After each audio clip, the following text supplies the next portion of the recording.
सर्वप्रथम आपण सगळ्यांचं स्वागत करूया।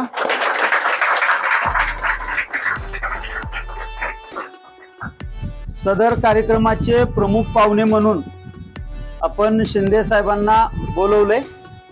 या दोन सत्कार मूर्तींचा सत्कार घेणार आहोत।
सर्वांना नमस्कार। तुम्ही आता या स्पर्धेच्या युगात आहे, त्यामुळे तुम्ही कशी स्पर्धा करायचे ते तुम्हाला जवळजवळ बऱ्यापैकी माहिती झालेलं आहे। त्याचबरोबर इथं या स्पर्धेच्या परीक्षेमध्ये सुद्धा जिने 20-20 वर्षे सर्व्हिस केलेले आहे ते सुद्धा बरेच मेजर लोक आहेत। त्यांनी बऱ्यापैकी आपली म्हणजे गुणवत्ता दाखवून दिलेली आहे। आणि विशेष म्हणजे 20 वर्षे सर्व्हिस केल्यानंतर या पदापर्यंत यायचं आणि स्पर्धा परीक्षेत टिकायचं म्हणजे जोक नाही। स्पर्धा परीक्षा म्हणजे हे यश आणि अपयश हे ठरलेलं आहे। स्पर्धा परीक्षेमध्ये टिकणं फार महत्वाचं आहे आणि त्यामध्ये तुमचं सातत्य फार महत्वाचं आहे। सातत्य असल्याशिवाय तुम्ही स्पर्धा परीक्षेत टिकू शकणार नाही।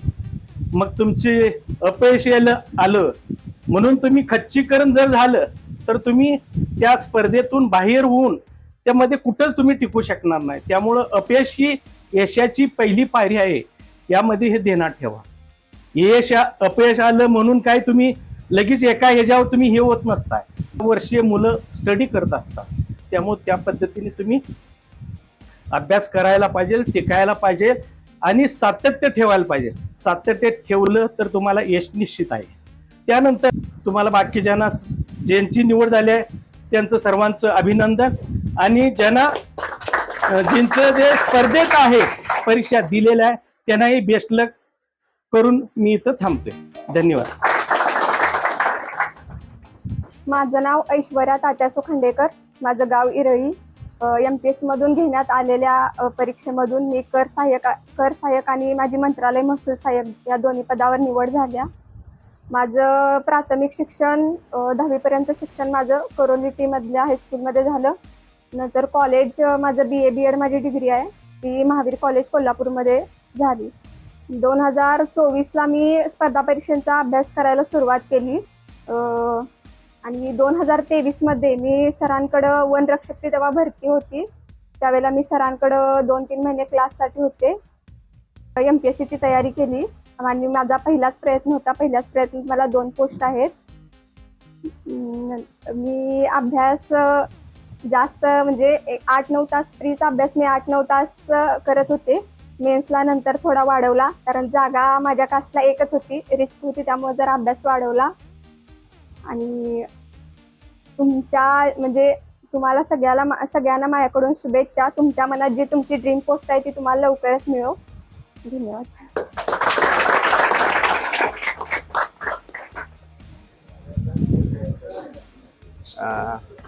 मी सोमनाथ प्रभाकर कोरे, मी आर्मीमध्ये सिग्नलमध्ये होतो। मी 17 वर्ष करून रिटायरमेंट झाल्यानंतर इथं आलो म्हणजे ऍक्च्युली मी मुलीच्या ऍडमिशनसाठी आलतो. मुलगी तिला अपडाऊन करण्यासाठी मी इथे येतो. त्यानंतर समजलं आता कसं मुलींची शाळा 9 ते 3 होती. मग मी मध्ये अभ्यास करायचं ठरवलं, तर मग इथं सरांचं ऐकल्यानंतर मी क्लास लावला. 2024 ऑक्टोबर मध्ये मी आलो. त्यानंतर सरांचं मार्गदर्शन, सरांचं शिक्षण तसं चांगलं आहे. आपल्या अभ्यास करण्याची कपॅसिटी नाही लक्षात ठेवा.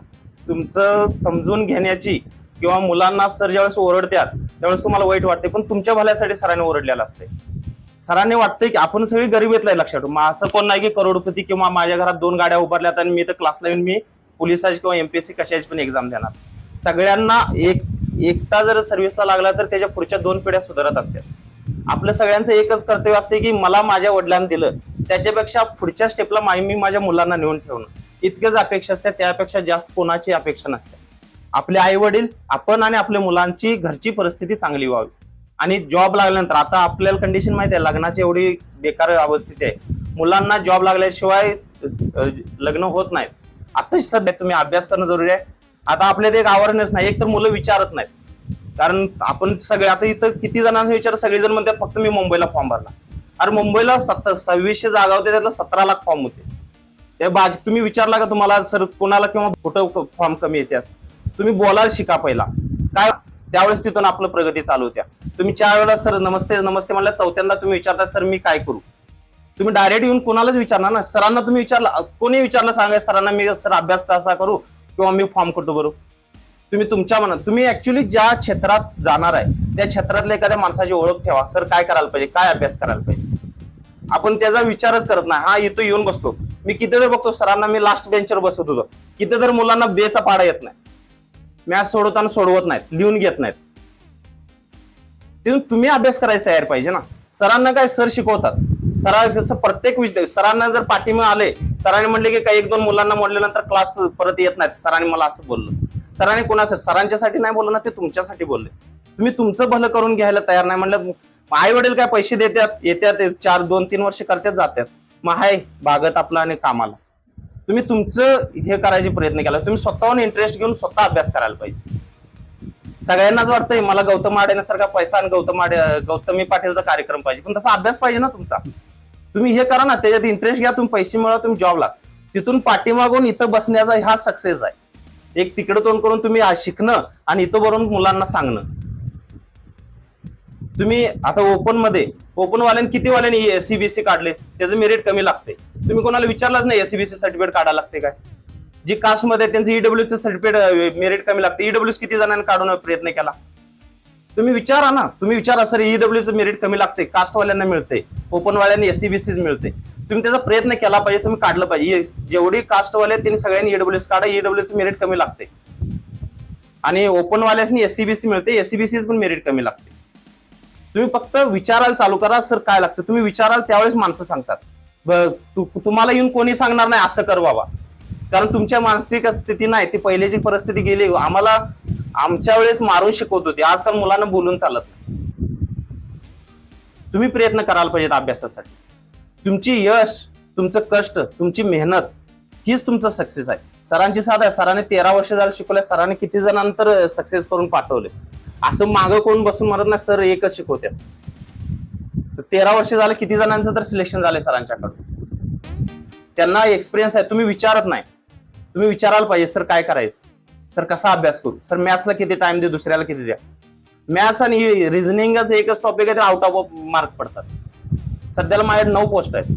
मी सांगली सिव्हिलमध्ये 2 पोस्टसाठी आहे, मिरज जीएमसी साठी 2 पोस्टला आहे. लेखा कोशार्कला झाले, एसबीआयला होतो, मी जॉब रिझाईन केला, आरबीआय असिस्टंटला माझं सिलेक्शन झालं. तुम्ही अभ्यास करा, एक तरी एक्झाम द्यायला चालू करा. असं सरांच्या बरोबर आमचं कायम बोलणं होतं, हा मुलगा कसा, ही मुलगी अभ्यास करते काय. तुम्हाला वाटत असेल तुमच्या पाठीमागे कोणी चर्चा करत नाही, सगळ्यांची तुमच्यावर नजर असते. अशी किती जण तर नुसताच अभ्यास करतात, परीक्षेचा फॉर्म भरत नाही. कशाला अभ्यास करायचा, परीक्षाच द्यायची नाही तर अभ्यास कशाला करायचा, घरात त्यांचा पैसा काय घालवताय. तुम्ही अभ्यास करा ना. एमपीएससी तुम्ही जितकं एक्झाम दिला तेवढं तुम्हाला एक्सपिरियन्स येतोय. मी पहिला एक एक्झाम देऊन फेल होते ना, पण त्यावेळेस मला एवढा तर एक्सपिरियन्स आहे ना, मी रोल नंबर कसा टाकायचा त्यात.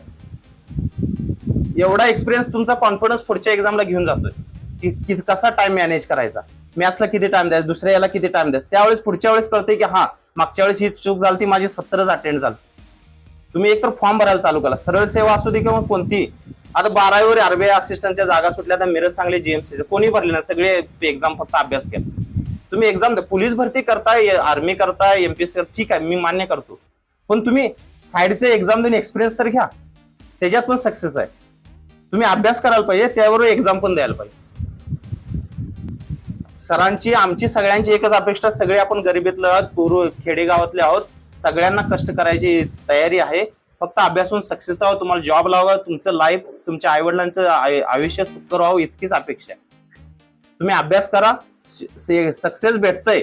फक्त जरा गायडन्सची जरूरत आहे, मार्गदर्शन विचारत जावं, मोठ्या आर्मीवाले असू दे, सरांना असू दे, किंवा तुमच्या ह्याच्यातलं. आणि आपला एक मित्र, अभ्यास केल्यानं तुम्हाला पेपरच दिला नाही तर कळत नाही ना कोणतं क्वेश्चन येतात, कोणत्या टाईपचं क्वेश्चन येतात. तुम्ही पेपर दिल्यानंतर तुम्हाला समजते की काय आहे त्याच्यात. सर, आता सरांचं म्हणायचं झालं तर आमची सर तर आहेत, पण आमची मैत्री त्यापेक्षा चांगली झालेली आहे. आमची ते बॉन्डिंग जुळणं जरुरी आहे. त्याच्यामुळे जसं तुम्ही बॉन्डिंग जर कुणाबरोबर असो, 2-4 मित्र असू देत किंवा मोठा किंवा एखादा एक्सपिरियन्स वाला माणसाला विचारतोय, तुम्ही ज्यावेळेस त्याच्या क्लोज होईल, तुम्ही विचारताय, माणसाला जाणवलं पाहिजे हा याला गरज आहे, हा याचा इंटरेस्ट आहे शिकवायला, त्यावेळेस तुम्हाला माणूस सांगत असतो. तुम्ही 2 ह्याच्यात सर नमस्ते म्हणलं कोणी सांगत नाही, तुम्ही विचारायला पाहिजे, त्यात चौकशी करायला पाहिजे. सर ह्याच्या जागा सुटल्यात, ह्या कास्टमध्ये कुठं भरू, अभ्यास कसा करायचा, सेंटरचा कसं करायचा, याचा महाराष्ट्र याचा कसं करायचा, सरळ सेवेचा वेगळा सर सिलेबस पडतोय, MPSCचा वेगळा पडतोय, सेंटरचा वेगळा पडतोय. तुमची यश, जिद्दी, चिकाटी आणि अभ्यास करणं, हार्डवर्क, हेच तुमचा यशाचा मंत्र आहे. सरांचं मार्गदर्शन सोबत आहेत आणि आमची अशी सगळ्यांची इच्छा आहे की सगळ्यांना जॉब लावा, सगळ्यांनी यशस्वी व्हावं. आम्ही असे अपेक्षा करतोय सगळ्यांनी पुढे येऊन परत सत्कार करून जायला पाहिजे इथून, की सरांचा क्लास तर 13 वर्ष झाला. मी सरांचं परवा आर्मीचे 27 सिलेक्शन होते. त्यामुळे तुम्ही अभ्यास करा. आता मी तर म्हणतोय सगळ्यांनीच यश मिळवावं, आपल्या क्लासचं पण नाव मोठं व्हावं, इतकीच अपेक्षा. धन्यवाद.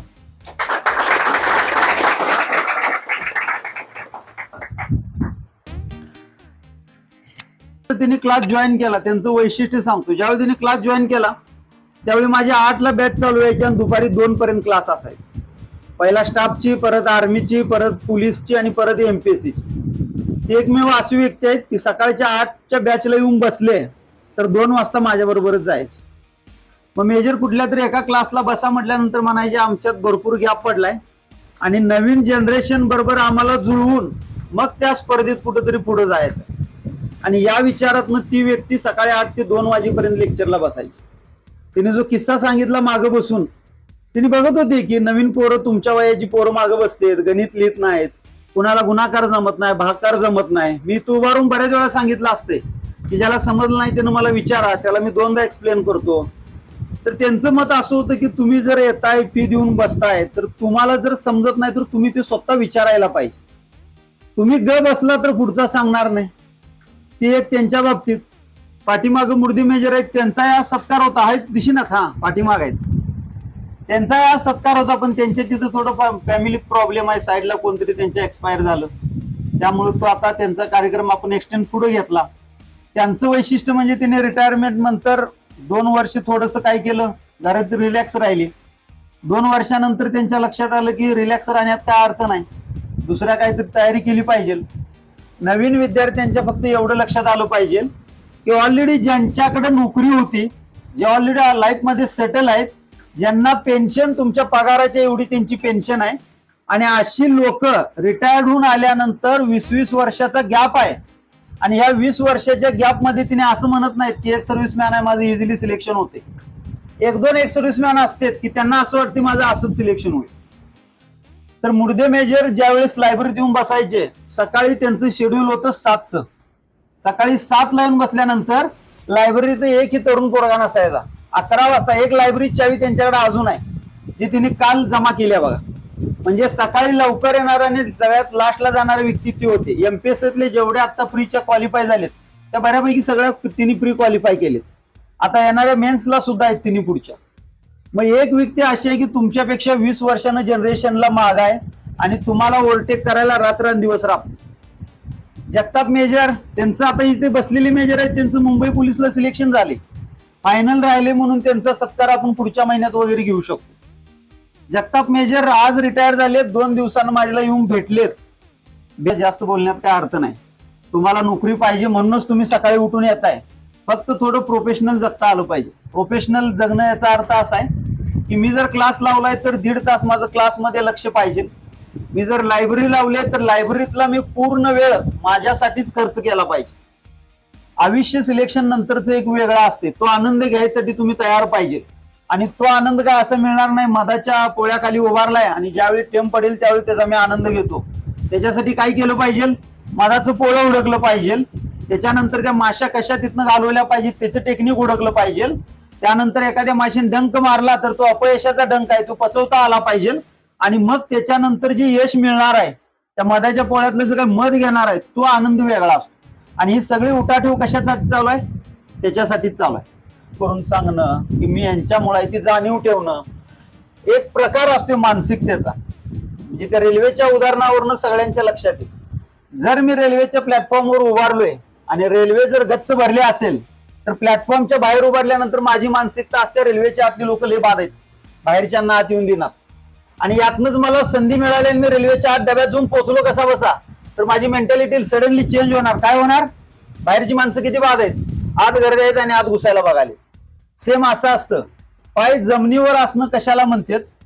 तर सुरुवात ज्या आपण केल्या आणि एंड पण जिथं केलाय तिथं रिस्पेक्टफुल राहणं. म्हणजे सिलेक्शनच्या आधी एक स्वभाव आहे, गरज आहे म्हणून गोड बोलणं आणि सिलेक्शन झाल्यानंतर पुन्हा ओळखी न देणं. हा तुमच्या संस्कार दाखवून देतो. म्हणजे तुमच्या आई वडिलांना केलेले संस्कार पुढे प्रदर्शित करतो.